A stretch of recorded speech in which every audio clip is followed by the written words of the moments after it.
Well, that happened. Welcome back to the third part of this apparent series that is a hit with the algorithm. I'm going to clear up the rest of the games we have to talk about, so why waste any more time? Again, if you haven't seen the previous parts, I'd recommend that. It's not required, but you will have more knowledge of these games if you do.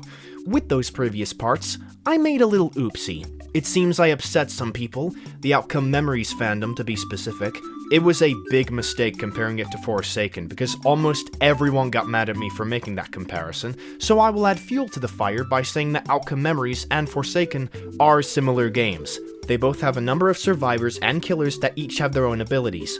I'm not saying they're the same game. In OCReMix you can jump, and in Forsaken you have a stamina bar. They are different, but in order to truly like either one of these games, you need to acknowledge how similar they are to each other. The first game on the list doesn't meet the criteria as the first video, so I'm not going to rank it, but I am going to talk about it because a lot of people have been yapping in my ear non-stop in the comments. Speed Demon Framework is the newest big shot on the block that everyone is talking about. If you haven't heard of this game, it has a Sonic Adventure type moveset with its own sauce. And if you have heard, you definitely would have found out because of the brain-dead YouTube videos praising it like it's the third coming of Christ. Well, I don't swing that way. I'm not like the other girls. I'm the opposite sex. Running feels kinda stiff, but that's fine as the movement is very fluid. You can only spin dash while standing still, you can charge the drop dash, humming top.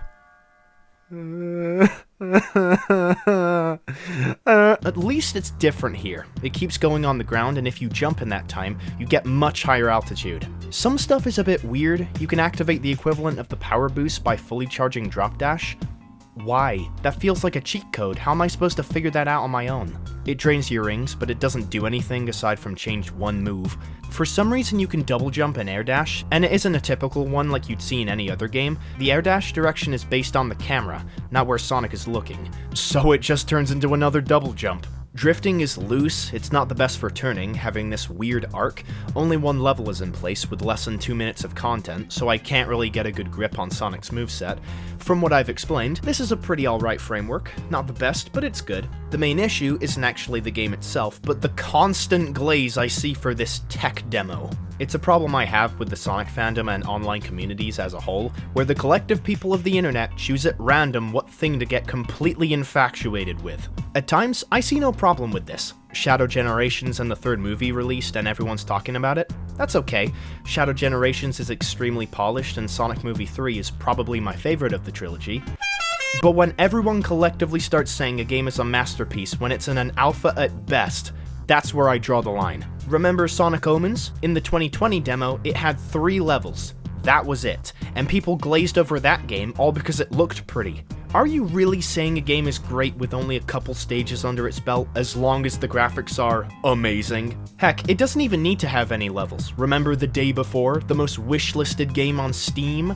The impressions were from how the game looked, and as I've said before, looks aren't everything. Have you dated before? Speed Demon's one level isn't that content packed. It again has less than 2 minutes of content. Yes, it looks good. I will give it praise as the effects are really nice. Sonic has a lot of squash and stretch on his animations, but in no way does putting some strongest battlegrounds-like effects on the blue bastard warrant the quote-unquote aura that people label this game having.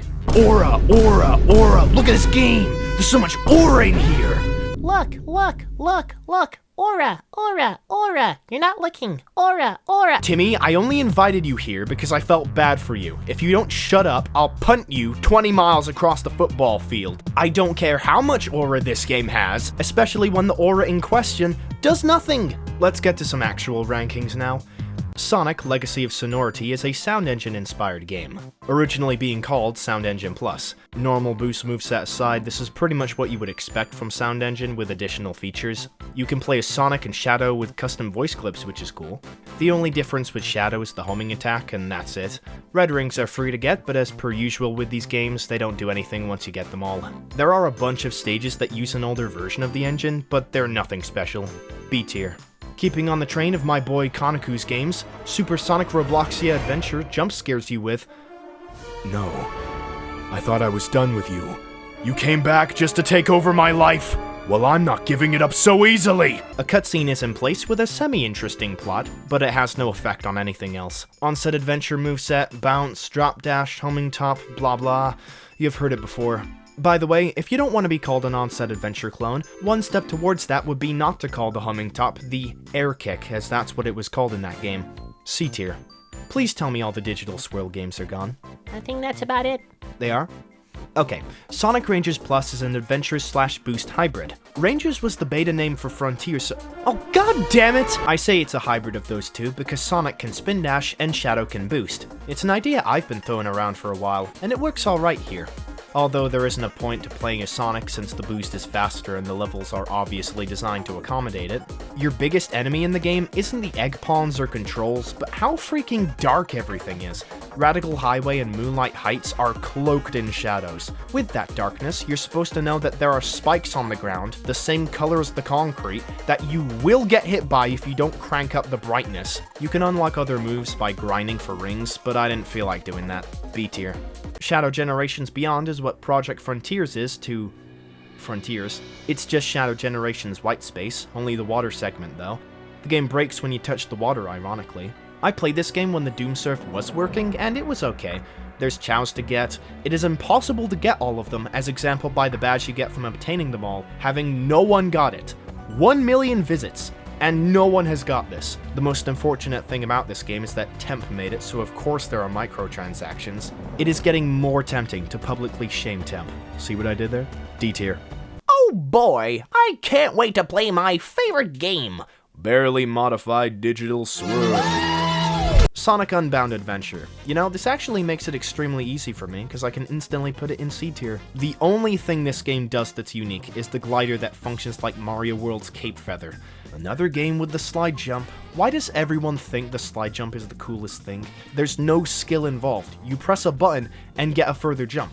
Where's the effort on display? It's such a nothing move. Call me DJ Khaled because we got another one. Another digital swirl game. Sonic Codex. I would explain the gist of this game, but what can I say when I've said it all? The playable demo has one stage. That's enough to get to know the moveset, and what do you know? It's standard digital swirl just with no humming top. Some modified UI, a couple custom animations, red rings do nothing and get reset anyway when you replay the level. Well, at least the game has...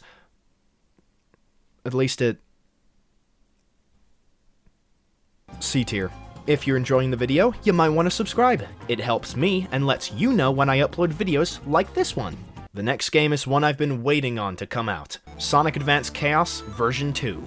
In part 2, I discussed how version 1 was, quite frankly, not very good. It was another digital swirl game in a sea full of the same fish. Version 2...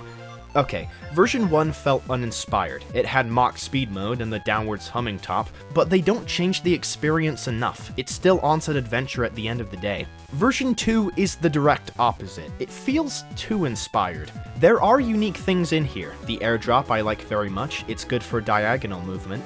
The back hop, I get what they were going for, but it's mostly useless outside of very situational moments where the backwards momentum is usable, but it gets outclassed entirely by the air trick because it has forward momentum. Tails has a cool arm cannon instead of the regular tail swipe. It reminds me a lot of Rayman 3's combat, with you jumping to the side, charging up the next punch for more damage. Advanced Chaos doesn't have a lock-on though, and using this move properly requires you to slow down to take enemies out, since you can't charge while rolling. Outside of those unique elements, parts of Advanced Chaos feel like a mishmash of ideas and mechanics from other games jammed into this one, with seemingly no thought. Humming top from Onset Adventure, slide jump from Adventure Reimagined. In that game, you could remove the slide and not much would change. All that you wouldn't be able to do is a few skips. This time, it's the fastest method of movement in the game. I have to ask where the effort is on the player's side. I'm pressing 2 buttons and flying across the map. Everyone can humming top straight out of Hedgehog testing, Knuckles' wall spin dash from Sega Sonic Origins, collecting the emeralds in the test place from Sonic Aspiration. Regarding the emeralds, if I were you, I wouldn't recommend getting them, as Super Sonic has no added speed or acceleration. Rail tricking adds to your combo meter from Sonic Re-Rush. The visible combo meter is something I appreciate, keeps you active with trying to up your score, although you can game the system by slide jumping. They try to negate this by giving you less points over time from slide jumps, but if you use the breakdance right after, it'll reset the point reduction. I was able to get the hardest rank to achieve, an X rank, on the first try when doing this. It is a very flawed system. You can get upgrades strung around the test stage, custom upgrades at that. Air Trick Cancel can be found at the beginning. You can use it to gain height, though you'll have to forfeit 20 rings to do it, which is not actually that useful. You already gain a lot of height and distance from the Air Trick and Humming Top that I never see myself using it, especially with how it stops on a dime, killing your speed. The Sonic Boom can be found behind this brick wall where all the enemies are out in the open. Use it after an air dash to zoom. Cost 10 rings, and it's the upgrade I like the most. Training what you've got for an immediate boost of speed in the air is a good idea. For the next upgrade, I want to play a game. Let's see if you can spot it. I'll give you some time. You can't see it? It's behind the waterfall. What's that? How were you supposed to know that was there? Considering I'm standing still and the area is barely visible? That's what I said to myself.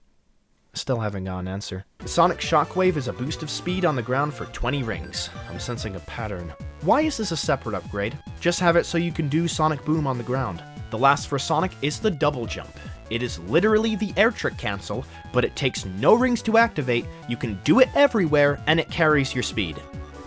What's the point of the Air Trick Cancel then? You have a move that does the exact same thing as another, just better. Heck, why is the Humming Top here? The Sonic Boom has an interesting gimmick with the ring consumption, so what's the purpose of it? All these upgrades have the knock-on effect of making the game really damn easy. The double jump alone erases most of the difficulty in the platforming, with every jump having no risk factor to it. Tails has the equivalent of the rocket nozzle in the Super Rocket, gives him a bit of height and flight. So, why does the guy that flies need more flight? Seems unnecessary. With Knuckles, you can tell they had no idea what to do. Okay, sir, what upgrade should we add for Knuckles? Just make it the Humming Top again. The dumb kids will lick our fee anyway. The level selection is kinda disappointing. Cyberspace 1-2, Green Hill from Sonic Adventure 2, and Pumpkin Chase, an original stage. It's alright, the level is fine. It does rely on long stretches of rails though. The rest are recycled locations. Pyramid Cave from version 1, Emerald Coast, as if we haven't seen enough of that level already. And straight up Sonic Rerush's Isolated Panic. Really? Including a custom level from another Roblox Sonic game. It's not even a rendition of the stage made for this game, it's the exact same. Rerush had the balls to change the art style, and look at how it worked for them.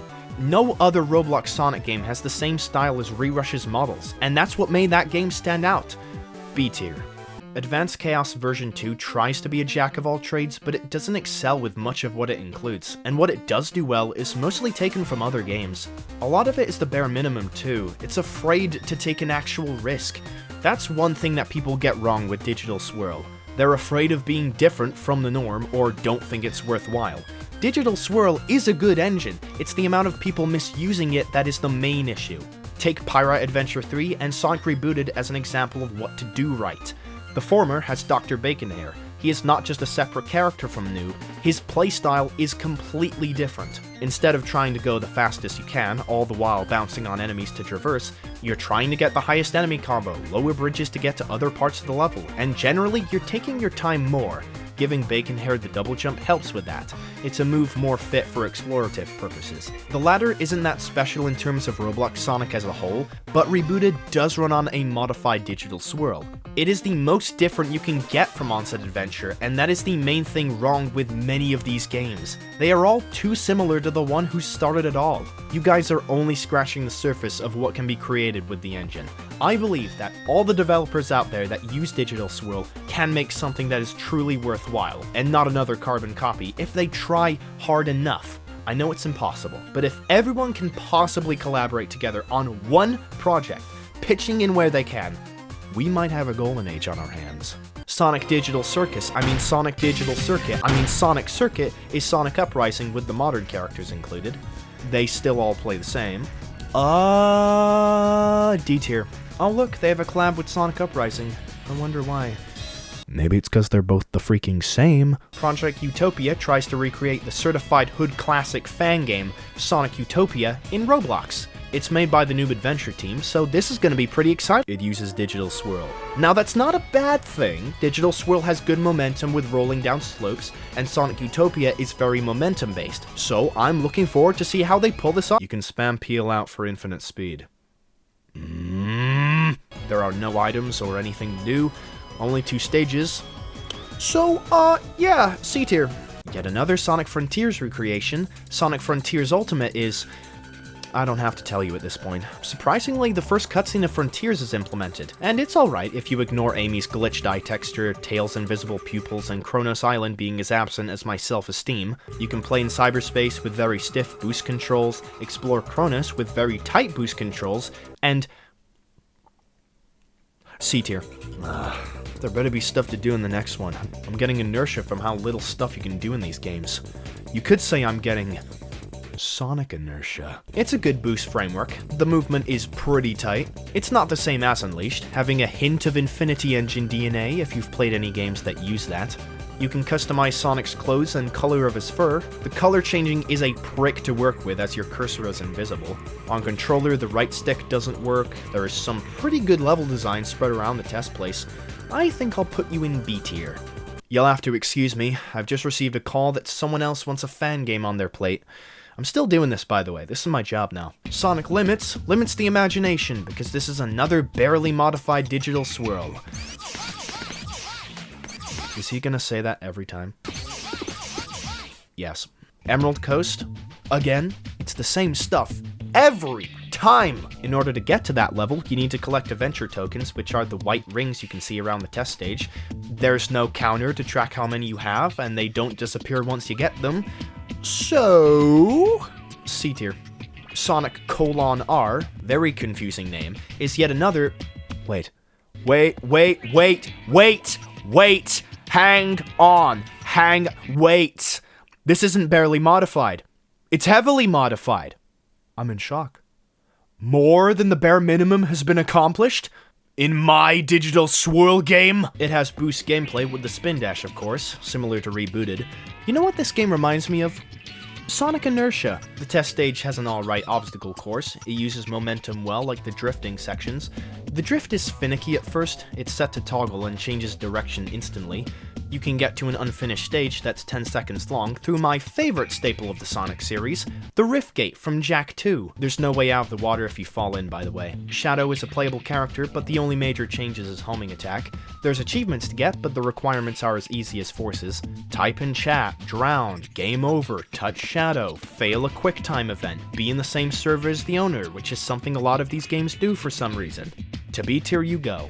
I wasn't done with the classic Sonic Digital Swirl games after all. Sonic Jew Pitter is another one of these, but at least it's different. It's more accurate to the classic games. You can't spin dash while moving. Momentum plays more of a factor. Since you don't have the spin dash on the go, you have to rely on your own speed that you yourself make. The art style reminds me of old Roblox. Kinda looks like Revolution R. Other than that, pretty much just those things. C tier. Sonic Superstars experience. Okay, what's going on? Why are there so many of these games? I just went over a Digital Swirl classic Sonic game, and now I have another? This game has nothing really going for it aside from using Superstars assets. You can't get the Emerald powers from Superstars, so what's even the point? There are some emotes, but I don't get why. Is this an RP? Is this a free roam? It can't be a roleplay because you can only be Sonic. Make up your mind, Superstars experience. The Temp Special has returned. You can buy VIP settings? What? The second thing in the store for purchase is 2x rings. This is the most useless thing ever, as there's nothing to spend rings on.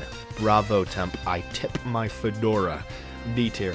Sonic Network RP is another game made by Ice Blizzard Storm, the same individual who made Sonic Mini World Party.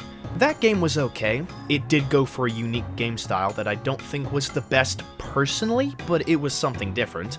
Network RP has the same chibi models that I like. The gameplay is unfortunately worse than Mini World Party. You can unlock moves by collecting cards. A little unnecessary for the air dash to be locked behind an item, but the cards are in set locations, and once you get them, you have to beat a level with the ability in order to use it. That's a really nice way of... Did I get you? Did I troll ya? That's not how you get the ability. It's by waiting! You wait for a card to appear in a random, undesignated spot, and grab it. Nice. I made a better concept while I went to the bathroom. There are levels that you can find in the Seaside Hill area. The levels are good, making good use of the ability. Did I get you again? I got you, didn't I? Slam dunk, Space Jam, call Michael! The only two levels are Seaside Hill and the Network Hub. Calling the Network Hub a level is stretching it, but this game is front and foremost a roleplay game. So why would I get mad if you can't spin dash? What's wrong with this silly little RP game? Well. If you go to the character select screen, you can only pick between Team Sonic, Sonic Team, and a bunch of locked profiles. How do you get the other characters? I'm glad you asked, Tim. You can get characters from loot boxes. Nice. What's the price on them? 50, 100. Oh my goodness! Squidward! It is random what character you get. Ability cards are thrown in too. What happened to me is that I got the max amount of rings, bought it, then the game gave me an ability card. One I already have, effectively wasting all that time. Alright, okay. The cherry on top? Game passes! Woo! Let's see what we got here. You have to pay to change character outside the hub, pay to get alternate versions of the levels, pay to wipe your data, pay for VIP, which comes with 100 rings, pay to skip the grind of getting cards, pay to know where the cards are. I'm on the fence about donations. While it is giving money to these devs, it isn't paywalling anything. You're doing it out of your own volition. But this is just despicable. D tier. Wait, is it time? Yes, it is! I can finally get to the only A-tier game on the list! Sonic Ultimate RPG, or SURPG as they've abbreviated it, or as I like to call it, SURPG. This game is ancient, made in winter of 2014. 11 years ago. That's when the Wii U was still getting games. God, I'm old. Recently, version 2.3 was released, adding in a bunch of new features. Open world is a nice change from the old beat the stage onto the next one formula. What's sweeter is that there is stuff to explore, with reason, unlike a certain paradise. The Chaos Emeralds are here to collect once more, but it's not just finding them randomly in a test place. There is one in each location on the island. The blue one is out in the open for grabs, but all other Chaos Emeralds have you beating a stage, the design of which is very good. The stages have a lot of good platforming, uses of alternative paths with the Lightspeed Dash. Supersonic is stupid fast once you get him. Has a cool animation along with the transformation too. Neat reference to Nazo Unleashed. You have to do a side quest in order to keep them forever for some reason. Speaking of the Lightspeed Dash, there are abilities you can get. You have to do a quest in order to get them. Run through checkpoints for the turbo boost, use Lightspeed Dash a bunch of times, stuff like that. Once you get 2 times rings, you get a little chow partner beside you. That's cute. You can do quests to get scrap to upgrade these. The menu is packed with things to check out. Change your character's animations as well as the color of your jump ball and boost aura. There's that word again. A balls ton of music to play, most of the tracks coming from Silent Dreams. You can even choose what part of the song to play, change the pitch of the music, make it loop if you so choose. Why is there so much effort put into the music player? PvP is something you can do. This was done way before Battlegrounds games ever came into existence. Wait, does that mean this game is a Battlegrounds clone?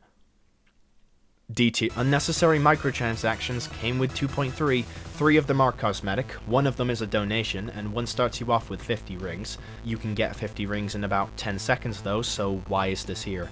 At the very least, they're kinda cheap, so that's a positive. I would put this game in A-tier, but how it stands, I can't. It'd be unfair of me to not listen to my own rules, for God's sake. B-tier. Okay, I have finally finished the entire list. I did not expect the amount of viewership those 2 previous videos got. I went from a measly 600 subs to 2,600. I don't really know what to say other than thank you. It was one of my dreams to get to 1,000 subs, and now that I have, I don't know, man. I'll see you next video. But, as of the moment, goodbye for now.